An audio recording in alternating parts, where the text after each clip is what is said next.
Hallo meine lieben Freunde von Altem Lego. Heute machen wir gleich weiter mit der zweiten Folge der Prinzessinnen.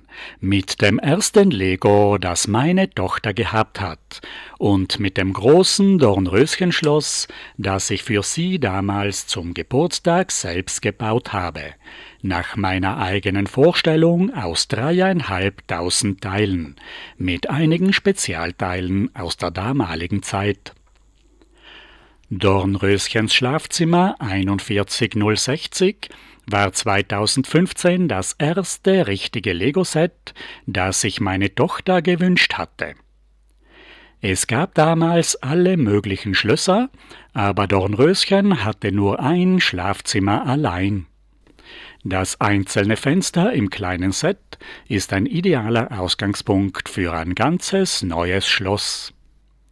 Zuerst haben wir mit den alten 70er-Jahre-Steinen gebaut und haben begonnen, unsere eigenen Ideen zu verwirklichen. Das kreative Bauen ist die einzige große Stärke von Lego, neben den vielen Nachteilen mit den kantigen Formen, die immer einen großen Abstand zur Wirklichkeit schaffen, und mit dem kleinen Maßstab, der mit den fummeligen Figuren und winzigen Kleinteilen für echte Rollenspiele nicht besonders gut geeignet ist. Die neuen Friends Minipuppen von 2011 haben uns immer sehr gut gefallen, wegen den abgerundeten Formen, auch wenn sie weniger mit den Noppensteinen kompatibel sind, die Füße und die Hände nicht bewegen können und die Proportionen noch viel unrealistischer sind als bei den Barbie-Puppen.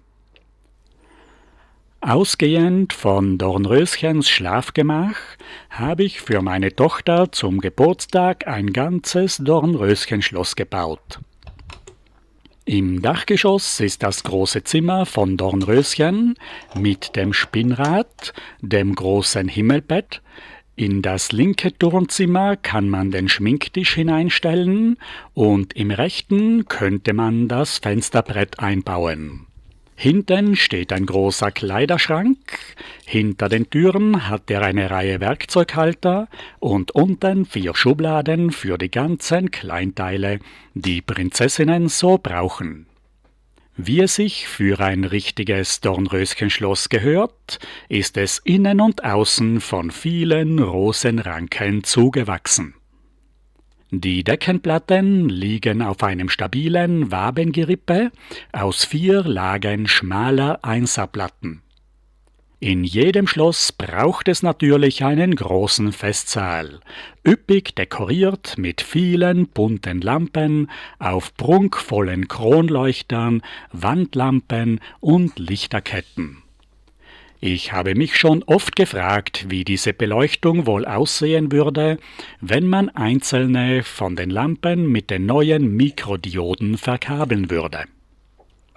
Auf der linken Seite steht ein großer Tisch mit 6 Stühlen, mit Sitzfläche und Lehne wie im Aschenputtelschloss, aber vorne habe ich noch ein kleines geteiltes Wandelement als Halter für die Minipuppenröcke oder Füße dazu gebaut, damit die Minipuppen nicht von den Stühlen fallen, weil sie ja am Hintern keine Noppenstecker haben. Der Tisch ist mit Rosensträußen geschmückt, mit dem damals verfügbaren Geschirr eingedeckt und der Hotelboy aus dem Heart Lake City Grand Hotel bewirtet die Gäste. Im Ballsaal gibt es eine bunte Lichterkette, hinten ist eine erhöhte Bühne. Der Friends Popstar Livy aus dem Set 4105 spielt gerade mit dem Saxophon zum Tanz auf für die tanzenden Paare. Auf der Tanzfläche sind 2 runde Drehteller, die man mit einer Kurbel drehen kann, und die Saxophonspielerin spielt im Takt die Musik dazu. Das ist der Grund, warum ich hier kein Klavier hergestellt habe.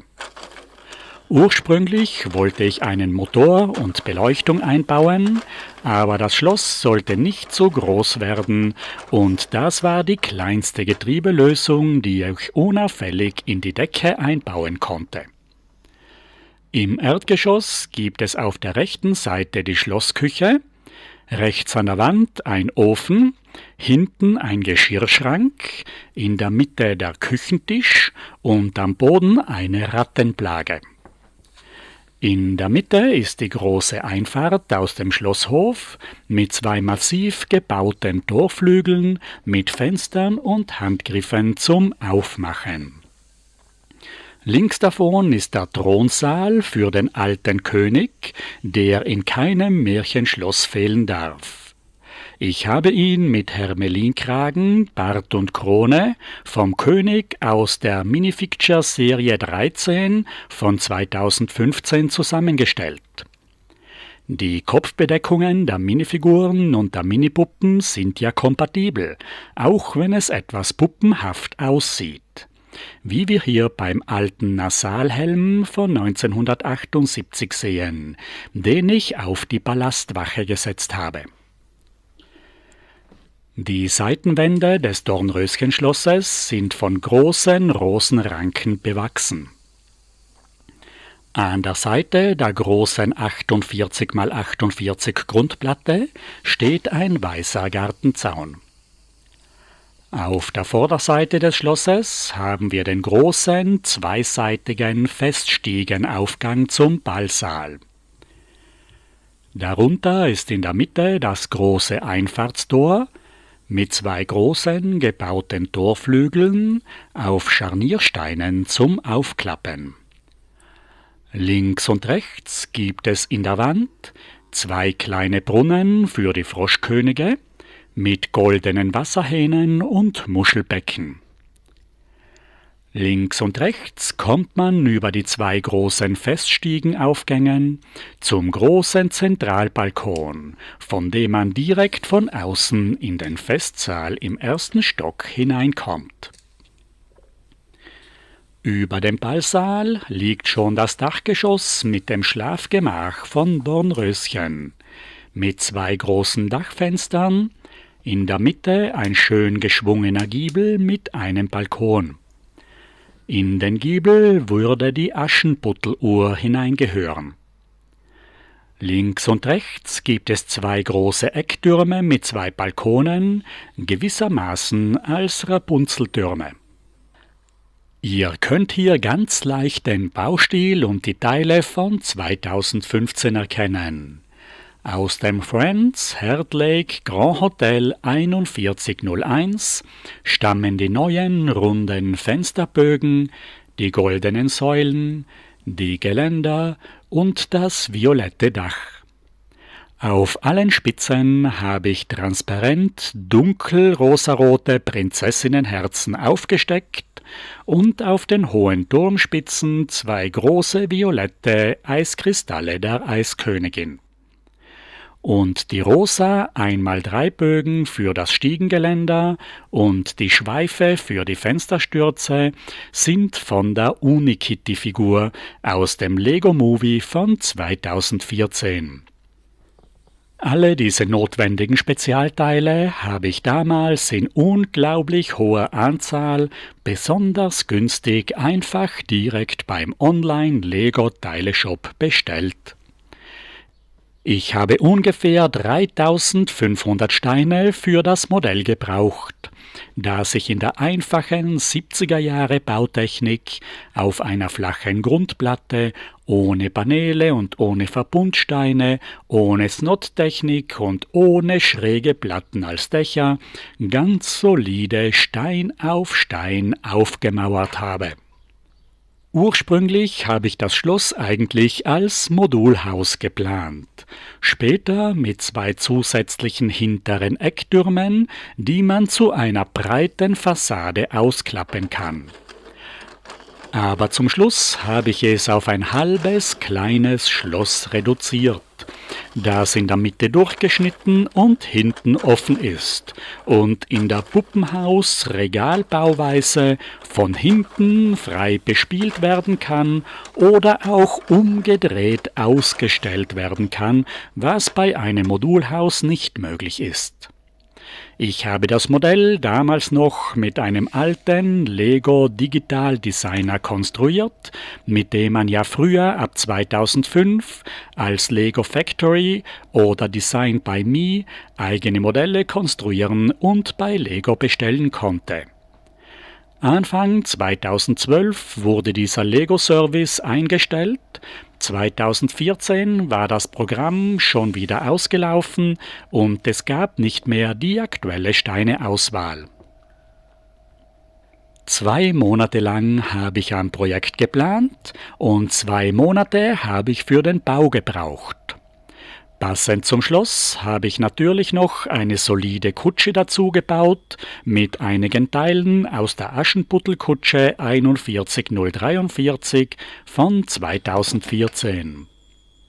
Ursprünglich wollte ich sie in die Einfahrt hineinparken, aber es ist mir einfach nicht gelungen, entweder die Kutsche kleiner oder den Stiegenaufgang größer zu machen.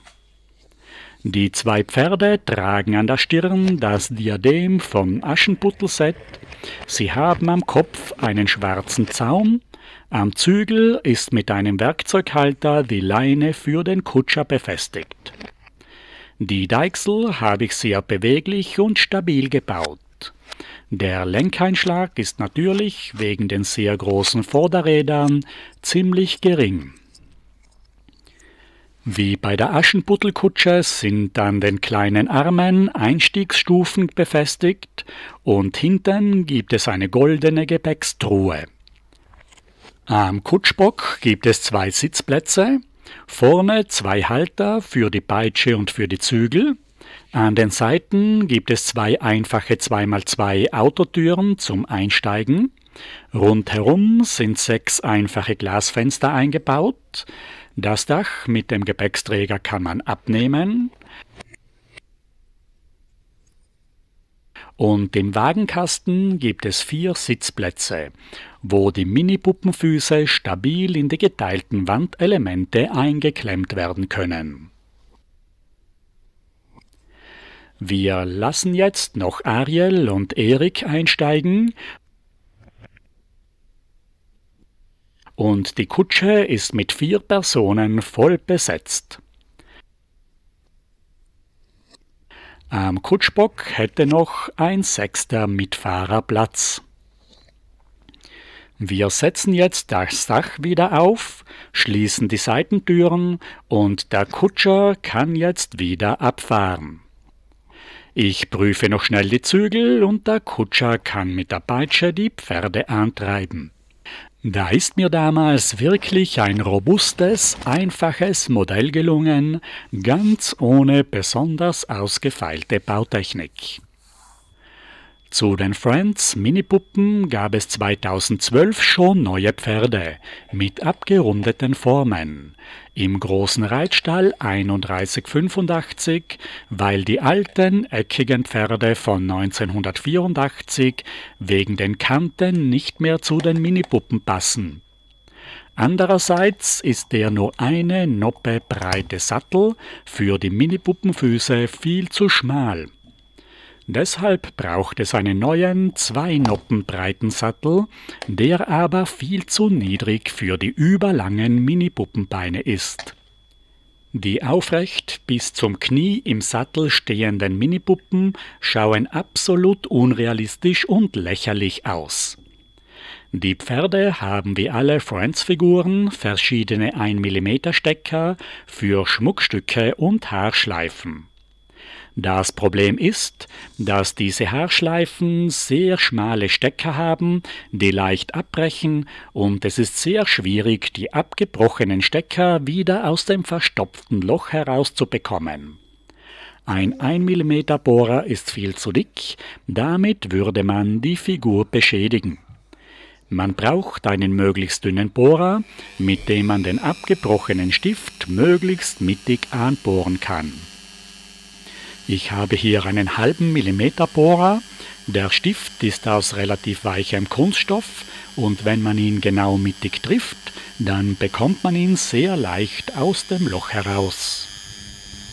Diese Haarschleifenstecker sind wirklich nicht optimal und ein weiteres Zeichen dafür, wie klein, fummelig, empfindlich und anfällig das kleinteilige Mini-Puppensystem ist. Das ist alles nicht besonders spielfreundlich für jüngere Kinder.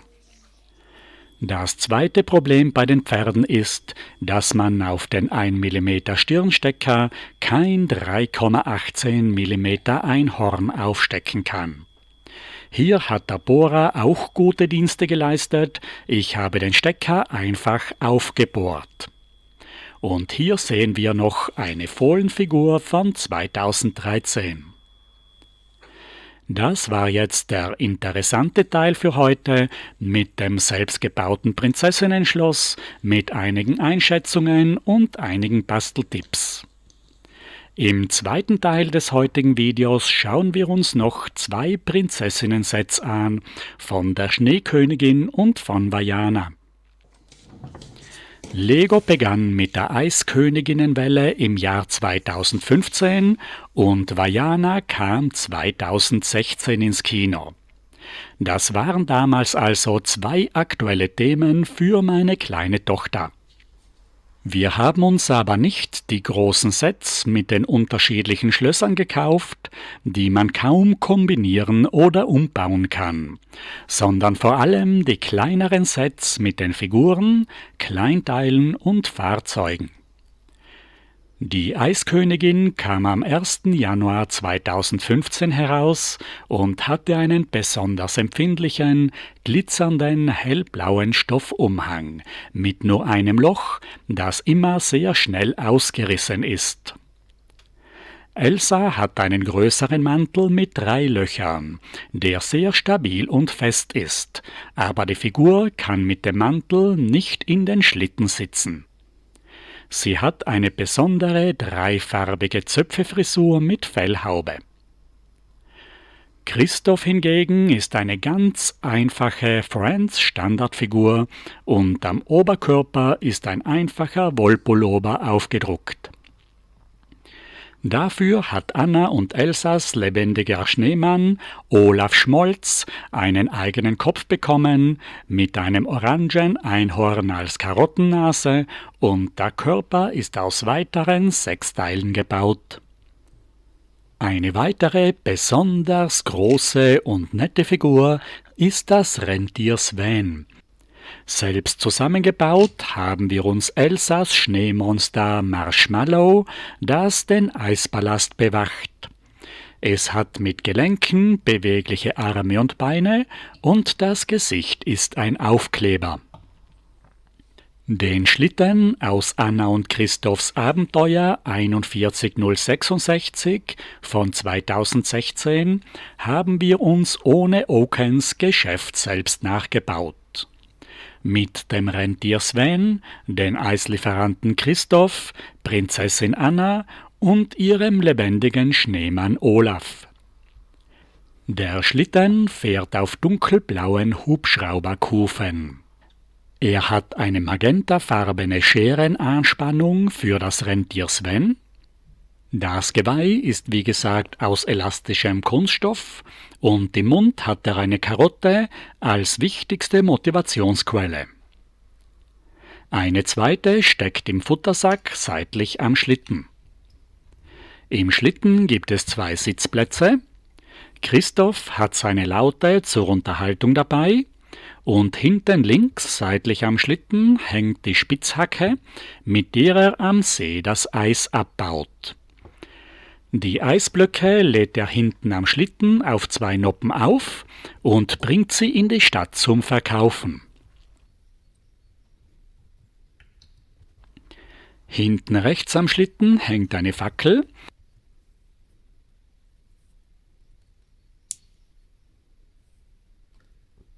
Und fast bei jedem Eisköniginnen-Set sind Skier oder Schlittschuhe dabei, die bei diesem Schlitten in der Kiste mitgeführt werden, die hinten am Heck hängt, sozusagen ein altmodischer Skiträger.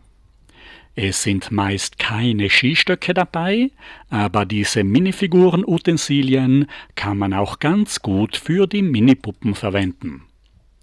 Skier und Schlittschuhe passen perfekt auf die Minipuppenfüße und Prinzessinnenröcke. Mit den Skiern und Schlittschuhen können Christoph, Anna und Olaf viel schneller vom Schneemonster weglaufen. Diese verschiedenen Figuren, Charaktere und Teile aus der Eiskönigin sind eine schöne Ergänzung für die Disney-Prinzessinnenwelt. Unser letztes Set für heute ist Vajanas Seefahrt 4150, eines der 2 ersten Sets von 2017 aus 295 Teilen. Auf einer Verpackung mit dem neuen großen Disney-Schriftzug anstatt dem alten Prinzessinnen-Logo sehen wir im unteren rechten Eck weiterhin ein Originalbild aus dem Film. Die neuen Friends-Packungen haben ja immer die typischen abgeschrägten Seitenkanten. Auf der Seite sieht man die 5 enthaltenen Charaktere und ein Foto der Vajana-Figur in Originalgröße. Auf der Rückseite sehen wir einige Beispiele von Kleinteilen sowie die wichtigsten Funktionen der Insel und des Bootes. Die Bauanleitung ist ein sehr dickes kleines Heft, das sich ziemlich einrollt, wenn man es in der Originalverpackung lange lagert. Die Bauanleitung hat ganze 156 Seiten mit 114 Bauschritten für dieses relativ kleine Set. Es sind 26 Extrateile dabei, darunter ein zweites Herz von Te Fiti und ein zweites Ruder. Das ist sehr praktisch. Die Hauptfigur ist Vajana mit einem speziellen kleinen Rock und einer besonderen Frisur. Sie hat ein detailliert bedrucktes Oberteil mit der Kette und dem blauen Anhänger, der das Herz von Te Fiti darstellt. In der Hand hält sie eine Sternenkarte mit dem Sternbild des Skorpion, der gleichzeitig der Fischhaken vom Halbgott Maui ist. Maui ist eine riesige Figur mit 2x3 Fußsohlen. Bauch- und Armseiten sind mit den typischen Tätowierungen bedruckt, Arme und Handgelenke sind beweglich, es ist eigentlich eine Trollfigur mit einem anderen Kopf. In der Hand hält Maui seinen typischen Fischhaken mit einem Griff, der aus einem Stab mit 2 Rundsteinen gebaut ist. Die dritte Figur ist der Hahn Hei Hei, der als blinder Passagier schusselig auf Vajanas Boot mitfährt. Jetzt lassen wir alle 3 Figuren in das Boot einsteigen und zu ihrer abenteuerlichen Seefahrt aufbrechen. Die Häuptlingstochter Vajana möchte das Herz von Te Fiti zurückbringen und ihre Insel retten. Der hinterhältige Maui versucht, das Herz von Te Fiti ein zweites Mal zu stehlen. Und der schusselige blinde Passagier Hei Hei lockert die Situation auf. Das Boot ist ein typisches Südsee-Auslegerkanu mit Segel, am Ausleger ist ein Aufkleber mit einer Verzierung, im Bootsrumpf ist eine Ladeklappe eingebaut für den Stauraum mit einer Banane und einer Ananas als Proviant. Das zweite Ruder war als Reserveteil dabei. Das Segel hat eine Spiralenbedruckung und ist mit 3 Kupplungsköpfen an den drehbaren Mast aufgesteckt. Am Heck gibt es einen Halter mit dem Steuerruder. Im Set gibt es noch ein zweites unscheinbares Boot, das kleine Segelfloß der Kokomora Kokosnusspiraten. 2 bedruckte braune Minifigurenköpfe sind als Kokosnüsse dabei, die sich selbst mit dem Katapult am Boot auf den Gegner schleudern lassen.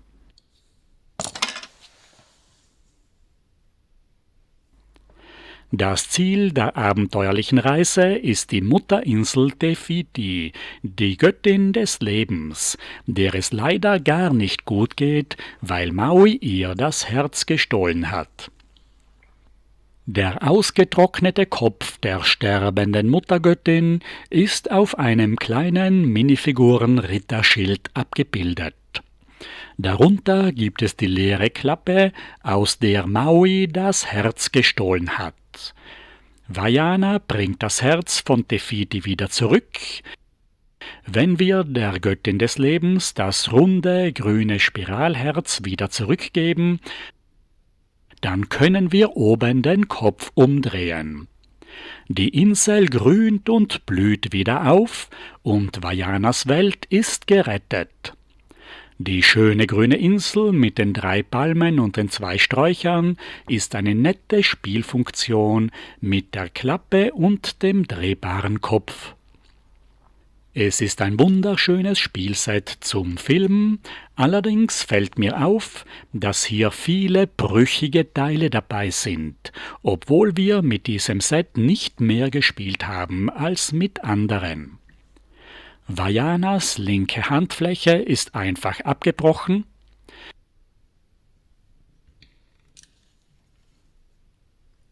Der Werkzeughalter vom Steuerruder hat überhaupt keine Klemmkraft. Das ist für die Funktion sehr störend.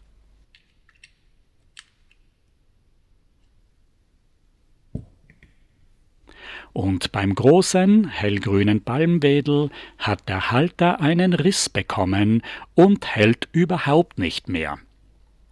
Aber sonst ist auch dieses Set perfekt dazu geeignet, mit den Figuren und Zubehörteilen die wichtigsten Handlungsstränge des Films nachzuspielen und eigene, neue, fantasievolle Abenteuer zu erleben.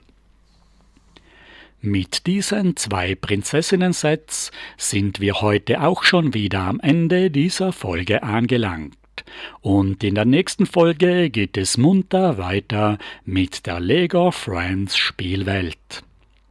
Für heute bedanke ich mich bei euch allen, dass ihr heute zugesehen habt und wünsche euch noch ein wunderschönes Wochenende.